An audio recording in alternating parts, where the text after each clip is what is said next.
Doom, Starfield, Elder Scrolls, and a whole bunch more. I mean, seriously, many games and many studios fall under the ZeniMax umbrella. And for the publishing wing Bethesda, we had at least expected to hear quite a bit with E3, but of course that has been delayed. So today what we're going to do is we're going to run through all of the studios and all of the projects so that you know, well, what is up, so that you will actually know the state of Bethesda, and so that the like button will be smashed for the YouTube algorithm, because yes, that's kind of a thing we've got to do. So there's that, thanks, and be sure to check out the Patreon for physical loot, the daily briefing, and a bunch of other stuff, and with that said, let's get into the video. What exactly are Bethesda working with? Well, parent company ZeniMax Media oversees quite a few studios, as it turns out, with each of their projects being published in-house through Bethesda Software. Now, speaking of in-house, we may as well start off with the one that you probably know, Bethesda Game Studios. Formerly established in 2001, Bethesda's development wing has done quite a bit, I would say, but it has been relatively quiet as of late. Skyrim released in 2011, Fallout 4 in 2015, and Fallout 76 in late 2018, though 76 was aided by Bethesda Game Studios Austin. Now, while 76 has seen a decent amount of updates, it does seem like a lot of that, at least to me, was handled either by, not the core lead team at Bethesda Game Studios, so maybe another team there, or a bit more of the Austin studio. Now, while the Wastelanders expansion wasn't a resounding critical success, it does seem like players of that game are broadly happy enough. Then, if we look at the 2020 roadmap, it does, suggest a more stable plan forward for that game. Bethesda might actually finally know what they're doing with 76, but of course that does include some rather deep monetization that has irked some. Now, the bulk of Bethesda Game Studios' resources are presumably going into future projects. We know that Starfield is the next on their list of priorities, but we don't really know anything beyond that concretely. Any fan requests for information have been met by calls of patience from Bethesda. Pete Hines said that he couldn't give us a time frame, and that was as recently as a few weeks ago. The same can also be said for the Elder Scrolls 6, which, some fans are right now finding quite frustrating.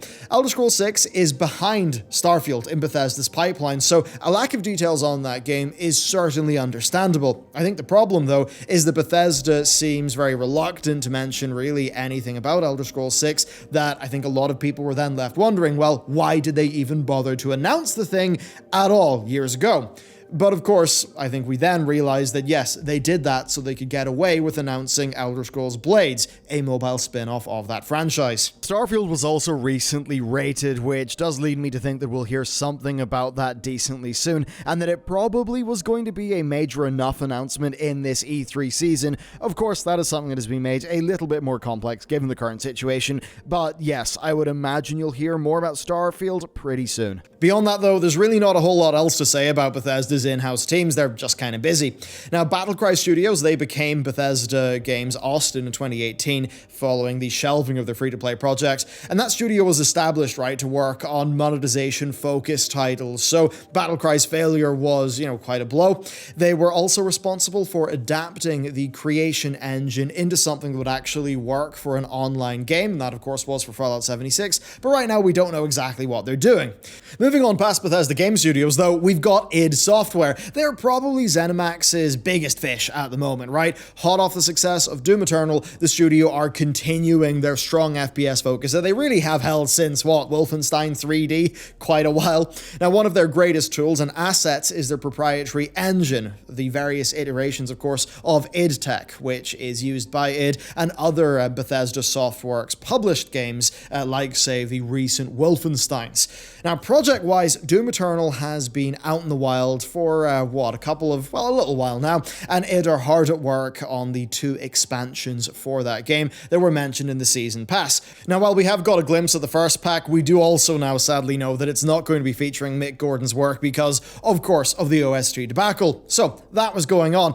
And having mentioned Doom, well, we may as well talk about Wolfenstein, and that brings us on to another studio, Machine Games. They were formed by a bunch of ex-Starbreeze devs, and after a series of failed pitches, they finally managed to impress Bethesda to the point where Bethesda were comfortable enough to let them work on one of their IPs, Wolfenstein. So, Machine Games chose Wolfenstein. Then, in a bit of a beleaguered state after 2009's outing saw Raven Software just gutted for their efforts, Machine, though, enjoyed a lot more success with the franchise to date, with 2014's Wolfenstein New Order spawning, I'd say, a variety of sequels, yes, and spin-offs, but I would then say to very varying degrees of quality, with Youngblood, I mean, essentially being terribly conceived in almost every way and being full of bafflingly bad design decisions, so a very strange one. Now, outside of Wolfenstein, their only other notable release was a celebratory 20th anniversary expansion pack for the original Quake. Now, as for the future of Wolfenstein, well, a third full title was confirmed in 2017. Last year's Youngblood was more of a kind of a break micro-release than a full one. Now, that wait, it might let them use id Tech 7, right? It might let them put more time into the project, and that certainly would be a good idea, given the inconsistency they have shown with these new games and their DLC. Based on past form and turnaround times then, I would expect to see something be announced decently soon, and maybe a new game within the next year or so. Anyway, let's move on from them. We've now got Arkane Studios. They were purchased by ZeniMax in 2010, and since then they've been mainly known for the Dishonored trilogy. And I say trilogy because they actually do consider the standalone expansion to be the third game. They did say that Dishonored is something that is not dead. They haven't announced anything, but they did recently say that no, Dishonored is still a world that is there that they can visit if they want to. So there could be another Dishonored on the way, but if so, it would be quite far off. They actually at one point were working on a Half-Life project with Valve, but that is something that obviously fell through and did not come to fruition. As for the rest of Arkane, well, they have the capacity for 2 projects at the same time, and that certainly opens up speculation. Prey VR was sort of leaked as a PSVR title, but that's not an official thing. Now, they've also, of course, worked on the 2017 Prey reboot and have collaborated since on a number of Bethesda's titles, including helping out a bit with 76 and also Wolfenstein Youngblood/VR. Now, their next big project, though, is Deathloop, which, despite being announced last year, I mean, we basically know little about it.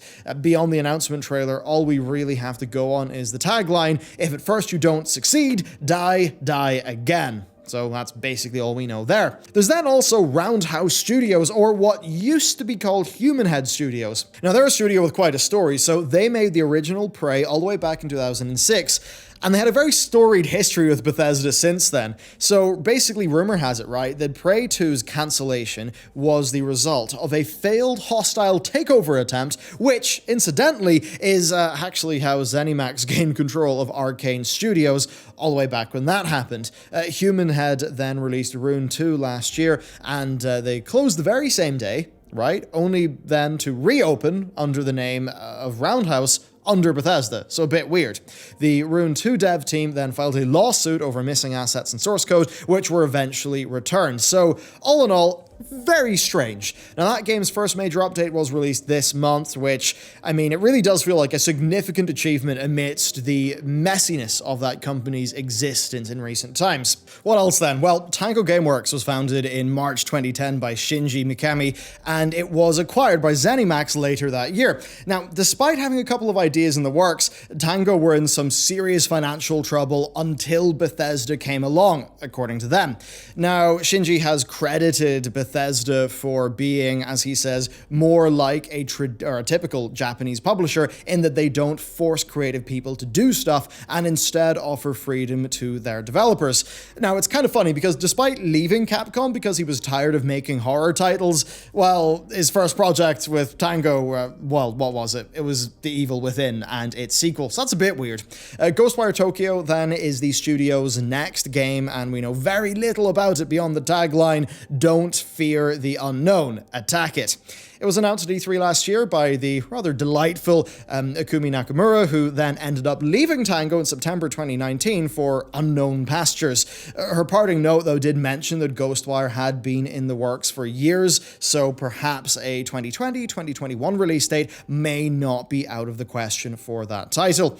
Quake Champions should also be mentioned, I suppose, in this video. Basically, the situation is that with Quake Champions, they did do like tie-in promos to some of their other games for before releasing Champions, but bar that, not that much is happening. We're not really too sure what's up with it. It was confirmed that they're still going to continue putting out maps for it, but basically it seems like it's just in maintenance mode. That's my personal read in things, but overall the actual news there is that there really is no news. Then finally, we do have, of course, ZeniMax Online Studios. Now, despite having assisted in Fallout 76 in, I'd say, a capacity of unknown scope, we really aren't going to be seeing them move away from Elder Scrolls Online anytime soon, I would say, right? The MMO is going from strength to strength these days, and really, since it dropped its subscription model, right, and that was back in 2015, it really has just done well. It has covered locales from Arena, from Morrowind, Oblivion, most recently, of course, Skyrim, thanks to the Greymore expansion. ESO, its content map, it's so big, but it also does lend a bit of credence to the theory that Elder Scrolls 6 will return to Daggerfall, so sort of as to not contradict the modern take on the location. Anyway, that's basically what's up there. Overall, Bethesda have done quite a bit to consolidate their catalogue of IP over the last decade. Though, I think it is a bit more clear that they want to diversify outside of that little niche that they kind of created for themselves.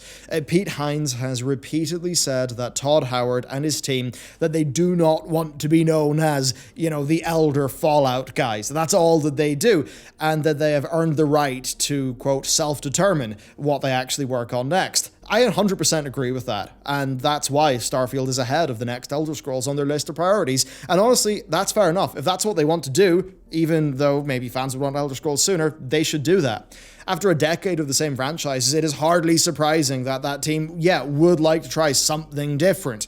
Now, between Starfield and titles like Ghostwire and Deathloop, it looks like we can expect a much more diverse Bethesda lineup going forward.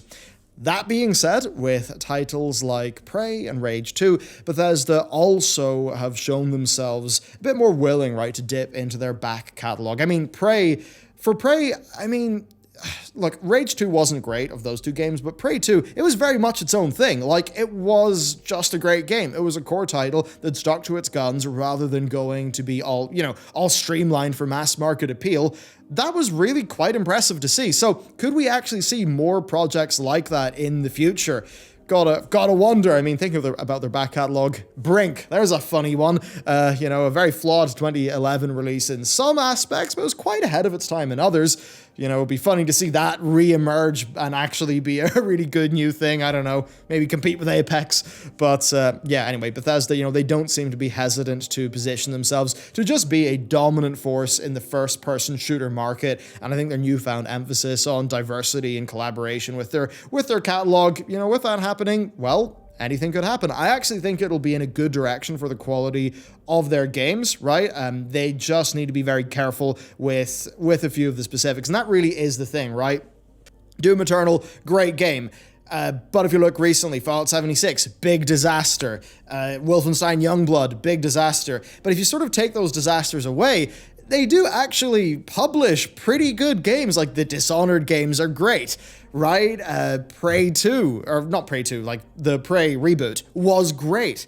There was a lot of really great content there. They just need to not Bethesda it up, so to speak. So there you go. That is the state of Bethesda. Obviously, I think there's a lot of potential there. There's a lot of things that could go not so well if some of the typical sort of Bethesda issues arise in those games, but I think clearly, though, they do have a lot of great IP, right? And they do have a lot of studios that do make great games. It's just if they can actually keep the levels of BS just down for a little bit. Look, just let me know, what are you interested in with Bethesda? Are there any dormant IPs, as an example, you would like to see come back? Do let me know. Of course, if you want to support the team, especially the more just deep dive kind of research heavy videos like this, the Patreon's a great place to do that. And what I especially love about that is that you actually will be getting stuff in return, like physical loot, daily briefing, and stuff like that. So thank you very much for watching this video, and with that, I will see you next time.